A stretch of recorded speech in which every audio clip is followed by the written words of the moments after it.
اور اہل کرامت میں سے اللہ سبحانہ و تعالیٰ نے آپ کو قرار دیا ہے، یعنی خدا کا مہمان ہونا اس سے بڑا شرف کوئی نہیں۔ اور پھر اس کے بعد انسان اہل کرامت میں سے ہو، یعنی خدا کی طرف سے اسے تکریم اور احترام ملے، اس سے بڑا کوئی شرف اور لطف نہیں ہے۔ پھر اس کے بعد ارشاد فرماتے ہیں انفاسکم فیہ تسبیح و نومکم فیہ عبادہ، اس ماہ مبارک میں تمہارے سانس لینا بھی خدا تسبیح کا درجہ اسے عطا کرتا ہے، اور اس ماہ مبارک میں روزے دار کا سونا بھی عبادت ہے۔ روزے دار کا سونا عبادت ہے، مولا علی علیہ السلام کے پڑوس میں سونا عبادت ہے، عالم کی نیند بعض روایات میں جاہل کے جاگنے سے افضل ہے۔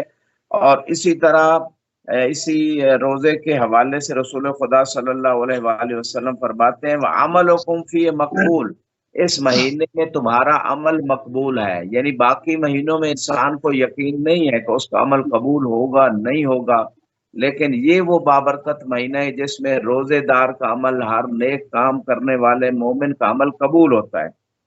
وَدُعَاؤُكُمْ فِيهِ مُسْتَجَابٌ، اس مہینے میں دعائیں قبول ہوتی ہیں، لہذا روزے دار کا جو مقام رسول خدا صلی اللہ علیہ وآلہ وسلم بیان کر رہے ہیں، بعض احادیث قدسی میں ہے ان الصوم لی وانا اجزی بہی، کہ روزہ میرے لیے اور میں ہی اس کی جزا دوں گا۔ تو روزہ دار جو انسان ہے، چونکہ وہ بہت ساری چیزوں سے اپنے آپ کو روکتا ہے، جو چیزیں حلال بھی ہیں عام دنوں میں وہ اپنے اوپر ان کو روک کے، جیسے اللہ نے روزے کی حالت میں بہت ساری حلال چیزوں کو حرام قرار دے دیا، تو وہ چیزیں اس وقت استعمال نہیں کرتا اور اپنے آپ کو خدا کی طاعت میں، خدا کی رضا میں لے کے جاتا ہے، تو خدا ہی اس کی پھر جزا دیتا ہے۔ اور اس حوالے سے بعض روایات میں ہے، بی بی کے خطبے میں بھی یہ جملے ہیں کہ روزہ خدا نے جو قرار دیا ہے، اس کا جو اس کے اندر راز ہے وہ یہ ہے کہ انسان کے اندر اخلاص کو پیدا کرتا ہے۔ جی مصری صاحب۔ صحیح، سبحان اللہ۔ اچھا، روزے کا مزید جو ہے وہ اگر ہم فلسفے کی طرف بات کریں کہ روزے کا فلسفہ کیا ہے، تو اس حوالے سے بھی تھوڑی سی گفتگو آگے بڑھا دیں گا۔ جی، اس حوالے سے جو ہمارے پاس سب سے پہلے تو قرآن کی آیت ہے کتب علیکم الصیام کما کتب علی الذین من قبلکم لعلکم تتقون، کہ تمہارے اوپر روزہ فرض کر دیا گیا جیسے پہلی امتوں کے اوپر فرض تھا، تاکہ تم متقی بن جاؤ۔ سب سے پہلے تو قرآن نے جو روزے کے فلسفے کو بیان کیا ہے، جو غرض و غایت ہے، جو روزے کا مقصد ہے، وہ تقوی کا حاصل کرنا ہے، اور تقوی سے خدا کا قرب حاصل ہوتا ہے۔ تو یہ وہ فلسفہ ہے روزے کا، اور تقوی میں طبعاً واجبات کو ادا کرنا ہوتا ہے، حرام کاموں سے بچنا ہوتا ہے، یہ تقوی کا کم سے کم مرتبہ ہے، ورنہ مکروہات کو چھوڑنا، مستحبات کو انجام دینا، یہ تقوی کا اعلیٰ ترین مرتبہ ہے۔ اور سب سے بلند ترین مرتبہ جو محمد و آل محمد کے ساتھ ہی خاص ہے، اور وہ ہے کہ ترک اولا بھی نہیں ہوتا، مستحب چھوڑنا تو دور کی بات، یا مکروہ کو انجام دینا تو دور کی بات ہے۔ تو روزے کا یہی بنیادی فلسفہ ہے، تقوی کا حصول، اخلاص کا حصول جیسے بعض روایت میں، اور پھر دوسری آیت میں خدا یہ ارشاد فرما رہا ہے وَأَن تَصُومُوا خَيْرٌ لَكُمْ، کہ روزہ رکھو تمہارے لیے بہتر ہے۔ رسول خدا کی حدیث میں سومو تصاحو، کہ روزہ رکھو اس میں تمہاری صحت ہے۔ اب یہ نہیں فرمایا کہ فقط جسمانی صحت ہے، روزے سے آج جدید میڈیکل سائنس بھی یہ بات بتا رہی ہے کہ بہت ساری ایسی بیماریاں جو انسان کو لگ رہی ہیں، وہ انسان زیادہ کھانے کی وجہ سے، اور کھانے میں کوئی وقفہ نہیں، یعنی زیادہ ٹائم کے لیے اپنے آپ کو، اپنے معدے کو جب خالی نہیں رکھتا تو بہت ساری بیماریاں لگ رہی ہیں، جگر کی بیماریاں ہیں، معدے کی بیماریاں ہیں۔ تو آج میڈیکل سائنس بھی لوگوں کا علاج جو ہے وہ کافی ٹائم ان کو وقفہ کہتی ہے کہ آپ وقفہ کریں، کھانے میں اتنے گھنٹے کا وقفہ کریں پھر آپ ٹھیک ہوں گے۔ اور اسی اگر اس کو ہم دوسری شیپ دیں تو وہ روزے کی ایک شکل ہے کہ آپ کھانے پینے سے رک جائیں اتنے عرصے کے لیے۔ تو یہ جو اسلام کا فلسفہ ہے، خصوصاً اس میں روزے کی بات ہے، انسان کا جسمانی فائدہ بھی ہے اور روحانی فائدہ بھی ہے، کیونکہ انسان جتنا زیادہ کھاتا ہے اس کی روح مردہ ہوتی چلی جاتی ہے، اور انبیاء کا کھانا ایک ٹائم ہوتا ہے، صالحین اور مومنین کا کھانا 2 ٹائم ہوتا ہے، اور روایات اس حوالے سے بتاتی ہیں۔ اب یہاں پہ ایک اور بات کروں گا کہ روزے کی جو صحت کا جس سے انسان کو صحت حاصل ہوتی ہے، تو رسول خدا نے عمومی طور پہ فرمایا، چاہے وہ جسمانی صحت ہو یا روحانی صحت ہو۔ دیکھیں روحانی صحت بھی روزے سے حاصل ہوتی ہے، جیسے قرآن کہہ رہا ہے تقوی کا حصول ہے اس میں، اور جب تقوی ہوگا تو روح ٹھیک ہو جائے گی۔ اسی طرح جب انسان روزہ رکھتا ہے تو دوسروں کی بھوک پیاس کا خیال ہوتا ہے، انسانیت انسان کے اندر مزید بڑھتی ہے، رحم دلی آتی ہے۔ انسان جو ہے روزے کی حالت میں ہوتا ہے تو پھر یہ سوچتا ہے کہ اگر میں ان چیزوں سے خدا کے حکم کی اطاعت میں اپنے آپ کو روک رہا ہوں تو کتنے ایسے لوگ ہیں جو دنیا میں عام دنوں میں بھی کھانے پینے جیسی بنیادی سہولیات سے بھی محروم ہیں۔ تو بہت ساری انسان کے اندر یعنی تکبر کا خاتمہ ہوتا ہے، تواضع آتی ہے، انسان اپنے آپ کو ان برائیوں سے بچانے کی کوشش میں لگ جاتا ہے کہ جو عام دنوں میں بعض اوقات اتنی کوشش نہیں ہوتی، لیکن روزے کے عالم میں ایک عملی پریکٹس ہوتی ہے کہ بہت سارے مجھے یعنی روزہ فقط کھانے پینے سے بچنا نہیں ہے۔ بعض روایت میں تمہاری آنکھ کا بھی روزہ ہے، تمہارے کان کا بھی روزہ ہے، تمہاری زبان کا بھی روزہ ہے، اور تمہارے تمام اعضاء و جوارے کا روزہ ہے، تمہاری جلد کا روزہ ہے، تمہارے بالوں کا روزہ ہے، تمہاری سوچ کا بھی روزہ ہونا چاہیے۔ سوچ میں بھی ایسی چیز نہ ہے جو شریعت اور خدا کی مرضی کے خلاف ہو۔ جی موسی صاحب۔ بہت خوبصورت۔ اچھا، توبہ اور دعا کا یہ مہینہ ہے، تو اس حوالے سے کچھ قبلہ نصیحت فرمائیں۔ جی میں اس حوالے سے مزید تھوڑا سا آپ کے ساتھ لاسٹ کوشچن کے تھوڑا آنسر کو ایڈ کروں گا، پھر آپ کے اس کوشچن کی طرف آتا ہوں کہ دیکھیں رسول خدا کے خطبے میں بھی روزے کا یہ فلسفہ موجود ہے جو خطبہ شعبانیہ کے نام سے معروف ہے۔ فرمایا وَاذْكُرُوا بِجُوعِكُمْ وَعَطَشِكُمْ فِي جُوعَ يَوْمَ الْقِيَامَةِ وَعَطَشَهُ، کہ اپنی بھوک اور پیاس سے روزے قیامت کی بھوک اور پیاس کو یاد کرو۔ تو انسان جب پیاسا ہوتا ہے، بھوکا ہوتا ہے، تو پھر یہ خیال کرتا ہے کہ روزے قیامت بھی ایک ایسا عالم آنے والا ہے، لہذا میں حلال کھاؤں اور دوسروں کا بھی اس میں خیال رکھوں۔ پھر فرماتے ہیں وَتَصَدَّقُوا عَلَىٰ فُقَرَائِكُمْ وَمَسَاكِينِكُمْ، کہ اس ماہ مبارک میں اپنے فقراء اور مساکین لوگوں پہ صدقہ کرو، دوسرے انسانوں کے خیال کا حکم دیا گیا۔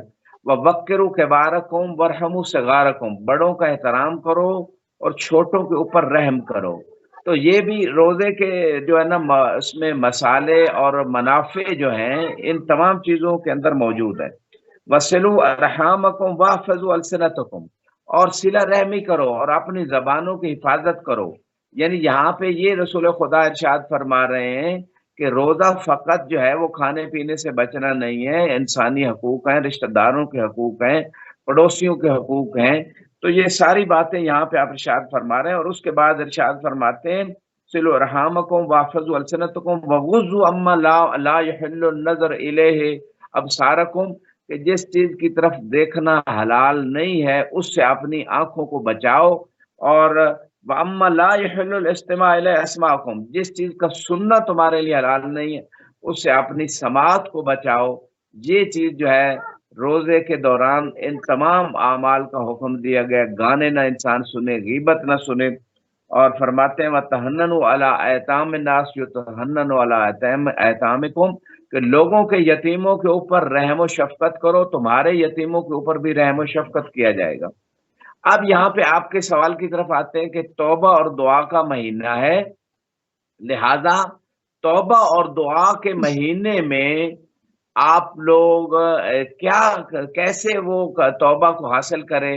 توبہ تو ہر وقت انسان کو کرنی چاہیے، اور فوراً اگر خدا نخواستہ گناہ ہو تو فوراً اس کی طرف بعد ندامت ہو، اور ندامت کے بعد بھی یعنی اس کو دوبارہ عزم کا ایسا کام انجام نہیں دوں گا۔ اگر غیبت کی ہے، تکبر کی ہے، حسد کی ہے، کوئی بھی گناہ جو بڑے گناہ ہیں خصوصاً، تو یہ توبہ ہے اور یہ فوری مطلوب ہوتی ہے۔ بعض لوگوں کا کنسیپٹ ہے کہ زندگی کے آخری مرحلے میں جا کے توبہ کر لو، اس سے پہلے تمہیں چھٹی ہے۔ یہ بہت رانگ کنسیپٹ لوگوں کے مائنڈ میں بیٹھ گئے۔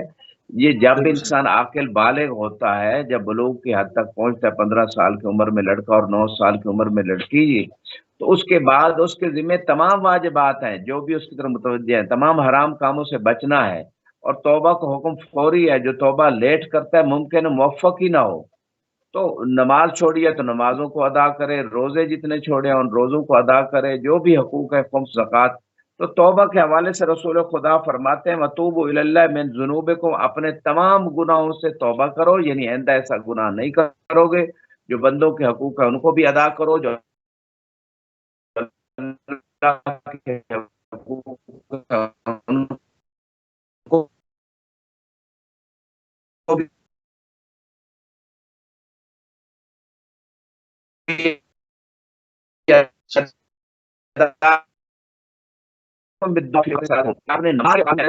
کرو کہ ان نماز کے اوقات میں اللہ تعالیٰ اپنے بندوں کی طرف نظر رحمت فرماتا ہے. اور اس کے بعد رسول خدا ارشاد فرماتے ہیں یجیبہم اذا ناجوہ، اللہ تعالیٰ اپنے بندوں کو جواب دیتا ہے اگر اس سے وہ نجوہ کریں، سرگوشی کریں. ویلبیہم اذا نادوہ، جب بندے اللہ کو ندا دیتے ہیں تو خدا ان کی ندا پہ لبیک کہتا ہے. وَيُعْطِيهِمْ اذا سألوہ، اگر بندے اللہ سے سوال کرتے ہیں تو اللہ انہیں عطا فرماتا ہے. وَيَسْتَجِيبُ لَهُمْ اذا دعوہ، اور اللہ تعالیٰ ان کی جو دعا ہے اس کے اوپر استجابت کرتا ہے اگر وہ اس کو پکاریں. ادعونی استجب لکم، قرآن بھی یہ بات کر رہے کہ مجھے پکارو میں اس کا جواب دیتا ہوں. لیکن دعا کی شرطیں ہیں، اس میں انسان توبہ بھی کرے، گناہوں سے اپنے آپ کو دور رکھے، زبان کو حلال رزق کھائے، دعا مانگتا رہے. بعض اوقات دعا تاخیر جو اس میں ہوتی ہے قبولیت میں، اس میں بندے کی مصلحت ہے. تو یہ وہ ساری چیزیں ہیں جو موسی صاحب خصوصاً اس مہینے میں انسان جو ہے وہ دعا کے ساتھ نماز کے اوقات میں اور اس کے علاوہ دعا مانگے، قبولیت جیسے رسول خدا فرما رہے ہیں. باقی شرطیں اگر موجود ہیں، حلال رزق کھایا ہے، گناہوں سے اپنے آپ کو بچایا ہے، توبہ کی ہے اور پھر دعا مانگی ہے تو یقیناً دعا قبول ہوگی. اور دنیا میں اگر اس کا اثر نہ بھی ظاہر ہوا تو آخرت میں اس دعا کا جو اجر ہوگا وہ انسان دیکھ کے کہے گا کاش دنیا میں میری کوئی دعا پوری نہ ہوتی اور اجر مجھے آخرت میں مل جاتا. جی موسی صاحب ہے. صحیح. اچھا، ایک اس میں روزہ جو ہے وہ افطار کروانے کی فضیلت، اس میں اس حوالے کی فرمان. جی بہت ساری روزہ افطار روایات ہیں روزہ افطار کرانے کے حوالے سے. روزہ رکھنے سے بھی بعض روایات میں زیادہ فضیلت روزہ افطار کرانے کی ہے. اور یہاں پہ ایک خطبہ شعبانیہ میں ایک خاص پیغام ہے رسول خدا صلی اللہ علیہ وآلہ وسلم کا. من فطر منکم صائما مؤمنا، کہ جس بندے نے آپ میں سے کسی مومن روزے دار کو روزہ افطار کرایا، کان لہو ذالک عتق نسمہ، اور اس کو جو اس پہ اجر ملے گا ایک غلام کے آزاد کرنے کا ملے گا. والمغفرہ لما مضی من ذنوبہ، اور جو اس کے سابقہ گناہ ہوں گے اس کو خدا بخش دے گا ایک بندے کو روزہ افطار کرانے پہ. اسی دوران ایک صحابی نے سوال کیا یا رسول اللہ فلیس کلنا یقدر علی ذالک، ہم میں سے ہر بندہ اس پہ قدرت نہیں رکھتا کہ وہ روزہ افطار کروا دے. تو آپ نے فرمایا اتقوا النار ولو بشق تمرۃ، اگرچہ کھجور کا ایک ٹکڑا ہی کیوں نہ ہو اس سے روزہ افطار کرواؤ اور اس سے جہنم کی آگ سے بچو. اتقوا النار ولو بشربۃ من ماء، اگر پانی کا تھوڑا گھونٹ پلا کے کسی کو روزہ افطار کروا دو، اس کے ذریعے سے بھی تم جہنم کی آگ سے بچ سکتے ہو. تو روزے کے افطار کرانے کی یہ جو ساری کمالات اور خوبیاں بندے کو حاصل ہوتی ہیں، اس سے انسان کو محروم نہیں ہونا چاہیے. یعنی اتنی کم مقدار میں پانی تھوڑی مقدار میں پلا کر روزہ افطار کرانا یا کھجور کے ایک ٹکڑے سے کسی کو روزہ افطار کرا دینا، اب اس سے کم ترین تو سہولت اور جو ہے نا خدا کی طرف سے اور رسول خدا کی طرف سے بندوں کے لیے مہیا نہیں ہو سکتی. کہ اتنا بھی اگر کوئی بندہ نہیں کر سکتا تو اس کا مطلب ہے وہ نیکیوں کے اتنے بڑے دروازے کو اپنے لیے بند کر رہا ہے. اس کا مطلب یہ ہے کہ وہ بندہ جو ہے وہ ان چھوٹی چھوٹی چیزوں سے اپنے آپ کو جہنم کی آگ سے بچانے کے لیے تیار نہیں اور غفلت کا شکار ہے. لہٰذا اس مقام پہ میں یہ کہنا چاہوں گا کہ یہ وہ ساری چیزیں ہیں کہ انسان جو ہے ان سے رحمت خدا بہانوی جو ہے، جیسے کہ جملہ معروف ہے کہ خدا کی رحمت جو ہے وہ بہانہ کی تلاش میں کہ بندہ کسی طریقے سے خدا کی رحمت کو سمیٹ لے. لہٰذا بندے اگر اس ماہ مبارک میں بھی خدا کی رحمت کو نہیں سمیٹتے، جیسے کہ اس خطبہ شعبانیہ میں رسول خدا نے ارشاد فرمایا فَإِنَّ الشَّقِيَّ مَنْ حُرِمَ غُفْرَانَ اللَّهِ فِي هَذَا الشَّهْرِ الْعَظِيمِ، کہ وہ شخص بدبخت ہے کہ جو اس عظیم مہینے میں بھی اللہ کی مغفرت سے محروم ہے. تو میں سمجھتا ہوں اب بھی دنیا میں کتنے خصوصاً مسلمانوں کی بات کروں گا کتنے لوگ ہیں جو روزوں میں روزے نہیں رکھتے، چھوٹے چھوٹے بہانے ہیں ان کے پاس، بے نمازیوں والے عذر ہیں کہ ہمیں پیاس زیادہ لگتی ہے اور ہمیں بھوک زیادہ لگتی ہے، ایک دو دن کے بعد روٹین بن جاتی ہے انسان کی۔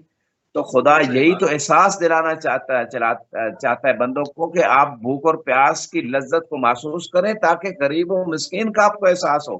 آج لوگوں کو یعنی ان چھوٹی چھوٹی زحمتیں برداشت کرنے کے لیے تیار نہیں، تو 50,000 سال کا جو قیامت کا دن ہے اس کی مشکلیں کیسے برداشت کریں گے؟ اور پھر یہاں پہ یہ بھی ہے، دیکھیں اس ماہ رمضان میں جب دوسروں کے خیال کا حکم ہے تو پھر زکوٰۃ دینے کا احساس ہوگا، خمس دینے کا احساس ہوگا۔ جی موسی صاحب۔ بالکل صحیح بات، بالکل صحیح، بہت اچھی لوگوں کو آپ نے توجہ دلائی، اور یقیناً انشاءاللہ جو ہے وہ اس کار خیر میں آپ کا بھی جو ہے وہ حصہ ساتھ رہے گا۔ اور اچھے اخلاق اور روزے کا ربط ذرا قبلہ بنا کی بات۔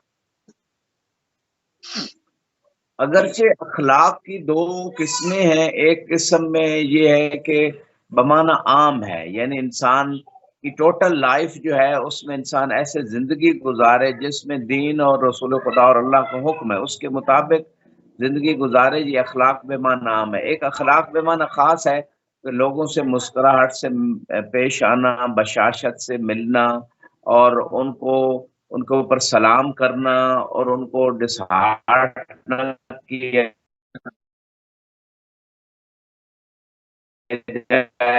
اذیت کو انسان نہ اسے دے، اسی طرح انسلٹ میں اس کے ساتھ بہیو کرنے میں معنی خاص ہوتا ہے، ورنہ بے معنی عام یہی ہے کہ انسان کی پوری زندگی دین کے مطابق گزرے اور اس میں حسد، تکبر اور یہ ساری برائیاں نہ ہوں۔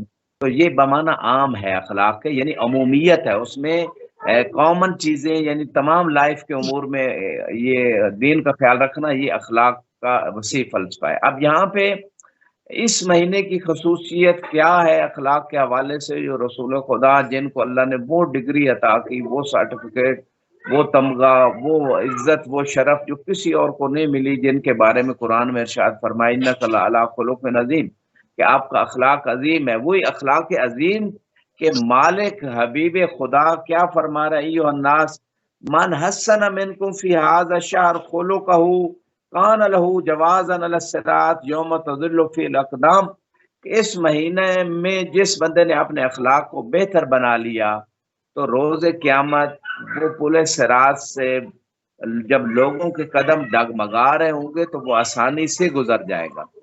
اب یہاں پہ دیکھیں اخلاق میں عام طور پہ لوگ کیا کرتے ہیں، مثلا آفس میں جب گئے یا بازار میں ہیں یا کسی ایسے دوست کے ساتھ ہیں، وہاں اخلاق کو بہتر بنایا جاتا ہے، لیکن اچھے طریقے سے بہیو کیا جاتا ہے۔ لیکن جب وہی بندہ فیملی ممبرز کے ساتھ ہے، وائف، بچوں کے ساتھ، اپنے والدین کے ساتھ، ریلیٹیوز کے ساتھ، بھائیوں کے ساتھ، تو اس کا اخلاق اچھا نہیں ہوتا، بہیو اچھا نہیں کیا جاتا، رسپیکٹ نہیں کی جاتی، دوسروں کو اذیت سے یعنی اس کو ان کو دو چار کرنا، ان تمام چیزوں سے بچنا، یہ ساری وہ چیزیں ہیں کہ اس مہینے میں سب سے پہلے انسان اپنے فیملی ممبرز کے ساتھ اپنا بیہیویئر اچھا بنائے۔ یہ اس چیز کی طرف رسول خدا توجہ دلا رہے ہیں۔ تو روز قیامت انسان جو ہے نا پورے صراط سے آسانی سے گزر جائے گا۔ اور پھر اس کے بعد مزید ارشاد فرماتے ہیں من خفف فی ھذا الشہر اما ملکت یمینہ خفف اللہ علیہ حسابہ، کہ جو اس مہینے میں انسان ایسے بندے پہ نرمی کرے جو اس کے انڈر ہے، مثلا غلام ہے، ملازمت پیش افراد ہوتے ہیں، جو باس ہے وہ اپنے جو اس کے نیچے عملہ ہے اس کے اوپر نرمی کرے، جس کا جتنا دائرہ کار ہے وہ اس سے اپنے کام والے عہدے والے بندے پہ اگر اس پہ تخفیف کرے، اس پہ زیادہ بوجھ نہ ڈالے، تو خدا روز قیامت اس بندے کے اوپر تخفیف کرے گا۔ ومن کف فیہ شرہ کف اللہ عنہ غضبہ یوم یلقاہ، جو اس مہینے میں شر کو روکے گا تو روز قیامت اللہ سبحانہ وتعالی اس بندے سے اپنے غضب کو روک لے گا۔ اور پھر ارشاد فرمایا اسی مقام پہ ومن اکرم فیہ یتیما اکرمہ اللہ یوم یلقاہ، کہ جو اس مہینے میں کسی یتیم کا احترام کرے گا تو روز قیامت اللہ سبحانہ وتعالی اس بندے کا احترام کرے گا، جب وہ یتیم کا احترام کر کے روز قیامت اللہ کی بارگاہ میں آئے گا تو خود خدا اس کا احترام کرے گا۔ ومن وصل فی رحمہ وصلہ اللہ برحمتہ یوم یلقاہ، کہ جو بندہ اس دنیا میں صلہ رحمی کرے گا، اور صلہ رحمی کے بارے میں روایات ہے کہ اگر 30 سال زندگی انسان کی اور قطع تعلق ہی کرے رشتہ داروں سے، 3 سال رہ جاتی ہے، اور 3 سال باقی ہے صلہ رحمی سے 30 سال ہو جاتی ہے۔ تو جو صلہ رحمی اس مہینے میں کرے گا تو خدا روز قیامت جو ہے اپنی رحمت اس بندے کے ساتھ ملا دے گا۔ وَمَنْ قَطَعَ فِي رَحِمَهُ قَطَعَ اللَّهُ عَنْهُ رَحْمَتَهُ يَوْمَ يَلْقَاهُ، جو قطع رحمی اس مہینے میں کرے گا خدا روز قیامت اس پہ اپنی رحمت کو قطع کر دے گا۔ یہ وہ ساری چیزیں ہیں جو اخلاق عام کے اعتبار سے رسول خدا صلی اللہ علیہ وآلہ وسلم نے اپنے خطبے میں ارشاد فرمائی ہے۔ جی مفتی صاحب۔ صحیح۔ اچھا، نماز اور تلاوت قرآن کی اہمیت اس ماہ کے اندر، کیونکہ یہ ماہ جو ہے وہ قرآن کے نازل ہونے کا مہینہ ہے، اس میں ذرا تلاوت قرآن اور نماز کی اہمیت پر روشنی ڈال دیتا۔ اگرچہ علی العموم جو ہے وہ نماز کے بارے میں بہت ساری آیات آئی ہیں، اقیم الصلاۃ وآتوا الزکوٰۃ، جگہ جگہ اللہ نے قرآن میں فرمایا ہے کہ نماز قائم کرو، اور بعض آیات میں یہاں تک ہے کہ اہل جہنم سے اہل جنت پوچھیں گے کہ ما سلککم فی سقر، تمہیں کون سی چیز جہنم کی وادی میں سقر میں لے گئی؟ وہ کیا جواب دیں گے؟ قالوا لم نکو من المصلین، کہ ہم نماز نہیں پڑھتے تھے۔ تو یہ باتیں قرآن کے اندر موجود ہیں، اور دوسرے مقام پہ اگر ہم روایات کو بھی دیکھیں تو اس میں بھی بہت زیادہ نماز کی اہمیت بیان کی گئی۔ خود رسول خدا اور ائمہ علیہ السلام بہت زیادہ نمازیں پڑھتے تھے، واجبات کے علاوہ مستحب نمازیں بھی 1000 رکعت تک پڑھتے تھے۔ لیکن خطبہ شعبانیہ میں، ماہ رمضان میں نماز کی اپنی ایک ویلیو اور وقت ہے، اور خطبہ شعبانیہ میں جو رسول خدا صلی اللہ علیہ وآلہ وسلم ارشاد فرما رہے ہیں من تطوع فیہ بصلاۃ کتب اللہ لہ براءۃ من النار، کہ جو اس مہینے میں مستحب نمازیں پڑھے گا اللہ تعالیٰ اسے جہنم سے آزادی کا جو ہے نا وہ تمغہ دے دے گا۔ ومن ادى فیہ فرضا کان لہ ثواب من ادى 70 فریضہ فیما سواء من الشہور، جو اس مہینے میں ایک فریضہ نماز پڑھتا ہے تو دوسرے مہینوں کے مقابلے میں اس سے 70 فریضہ نمازوں کا ثواب ملے گا۔ ومن اکثر فیہ من الصلاۃ علیہ ثقل اللہ میزانہ یوم تخف الموازین، کہ جس بندے نے، رسول خدا فرماتے ہیں میرے اوپر میری عیال کے اوپر نہیں کرا جب لوگوں کے نیکیوں کے پلڑے جو ہے نا وہ ہلکے ہوں گے۔ پہلے تو اس حوالے سے موسوی صاحب نماز کے حوالے سے، اور پھر تلاوت قرآن کے حوالے سے بھی آپ نے ارشاد فرمایا وَمَن تَلَا فِيهِ آیَةً مِنَ الْقُرْآنِ كَانَ لَهُ مِثْلُ أَجْرِ مَنْ ختم القرآن فی غیر من الشہور، جس نے اس ماہ مبارک میں ایک آیت کی تلاوت کی اس کو دوسرے مہینوں کے مقابلے میں پورے قرآن کی تلاوت کا ثواب ملے گا۔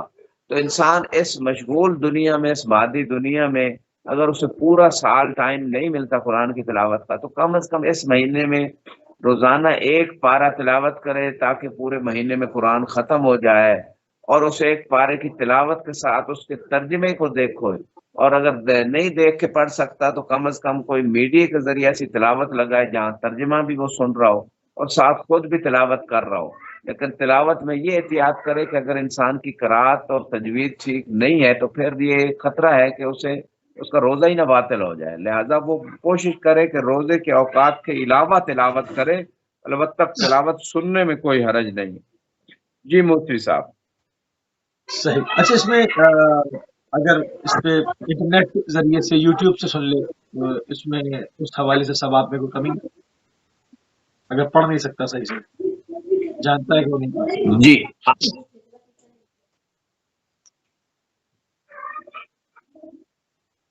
جی قبلہ، آپ کی آواز کٹ گئی تھی مفتی صاحب، واضح نہیں ہوا۔ جی میں نے کہا اگر انسان کو پتا ہے کہ وہ صحیح نہیں پڑھ سکتا تو یوٹیوب کے ذریعے سے سن لے تو وہ تلاوت کا ثواب پائے گا پوری؟ تلاوت کا تو نہیں آئے گا، البتہ قرآن کے سننے کا ثواب اسے ملے گا، کیونکہ قرآن کا سننا بھی ثواب ہے، قرآن کا پڑھنا بھی ثواب ہے۔ پڑھنا الگ ثواب رکھتا ہے، سننا الگ ثواب رکھتا ہے۔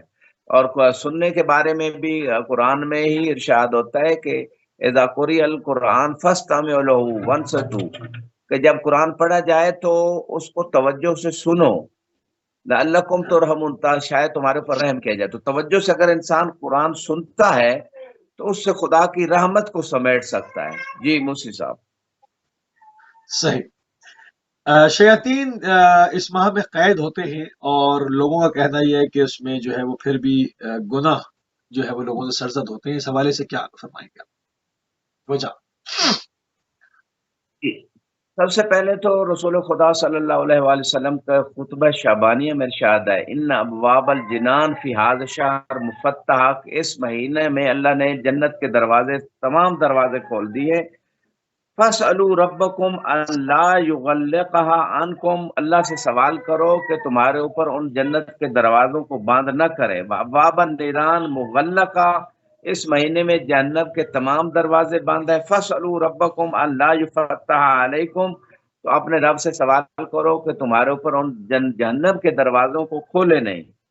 پھر فرمایا وشیاطین مغلولۃ فاسألوا ربکم ان لا یسلطها علیکم، کہ اب سوال کرو اللہ سے، کیونکہ اس مہینے میں جو شیاطین ہیں ان کو قید کر دیا گیا ہے. اپنے رب سے سوال کرو کہ تمہارے اوپر ان شیاطین کو مسلط نہ کرے. آپ نے جو سوال کیا کہ کیا وجہ ہے کہ لوگ پھر وجہ بھی گناہ کرتے ہیں حالانکہ شیاطین تو اس مہینے میں قید ہیں، تو اس کی بنیادی ریزن یہ ہے موسی صاحب کہ ہر انسان کے اندر بھی ایک نفس امارہ بالسوء، ایک برا نفس جو ہے وہ موجود ہے. ایک شیطان بھی بعض روایت میں انسان کے اندر جو ہے نا، خود انسان کے اندر ایک شیطان ہے، یعنی ایک طرف فرشتہ بیٹھا ہوا ہے، دوسری طرف شیطان ہے. اور یہ ایک ریالٹی ہے بعض روایت میں. اور دوسری ریالٹی یہ ہے کہ خود انسان کا جو روح اور دل ہے اس کے اندر اچھائی کی خواہش بھی ہے، برائی کی خواہش بھی ہے. تو وہ اگر انسان کی روح پاکیزہ ہوگی گناہوں سے تو وہ اچھائی کی طرف جائے گی، اور اس مہینے کی برکت سے فائدہ اٹھاتے ہوئے بیرونی دشمن جو شیاطین ہیں ان سے، ان کے حملوں سے بچ کے مزید اس کے اندر صلاحیت اور طاقت آئے گی کہ وہ خدا کی طاعت کی طرف بڑھے. لیکن اگر انسان کے نفس نے حرام کھایا ہے، انسان کے دل کی تربیت نہیں ہوئی اور دل مسلسل گناہوں سے سیاہ ہو چکا ہے، تو پھر اس مہینے کی جتنے بھی برکات ہیں وہ بندہ پھر بھی سمیٹ نہیں سکے گا، اور اس کے سامنے بہت سارے موانع رہیں گے، اور پھر اس کے دل کی اور نفس کی اور روح کی خباثت کی وجہ سے پھر بھی وہ برائیوں کی طرف راغب رہے گا اور نیکیوں کی طرف اس کی رغبت نہیں ہوگی. یہ وہ ریزن ہے کہ ماہ رمضان میں بھی بہت سارے لوگ پھر بھی، یعنی عام دنوں میں بھی گناہوں سے باز نہیں آتے اور ان دنوں میں بھی گناہوں سے باز نہیں آتے، نہ غیبت سے، نہ تکبر سے، نہ حسد سے، نہ حرام کھانے سے، نماز.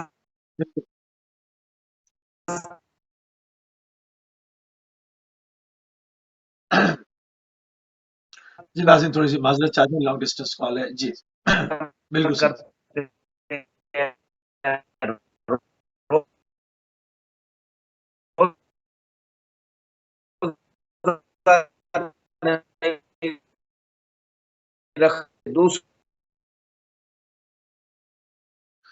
جی ناظرین بہت معذرت چاہتے ہیں، تھوڑی سی لانگ ڈسٹینس کال ہے اور بالکل آخری لحظات ہیں. 2 منٹ ہمارے پاس ہے. قبلہ سے ہمارا رابطہ ممکن ہو اور گیا ہے. برائیوں سے باز نہیں آتا. اچھا قبلہ بالکل آخری جی پوائنٹ 2-3 ہمارے پاس ہے. اس ماہ کا افضل ترین عمل بتاتے جائیے. اس ماہ میں کیا افضل ترین عمل کریں؟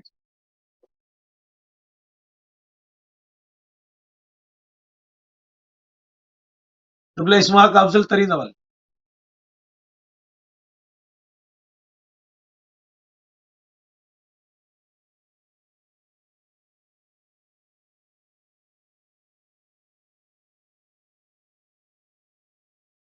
جی قبلہ آواز موصول نہیں ہو رہی ہے.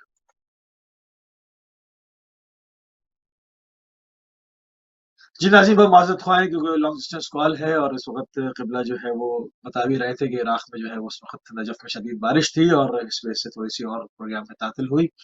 ہم انتہائی معذرت خواہ ہیں اور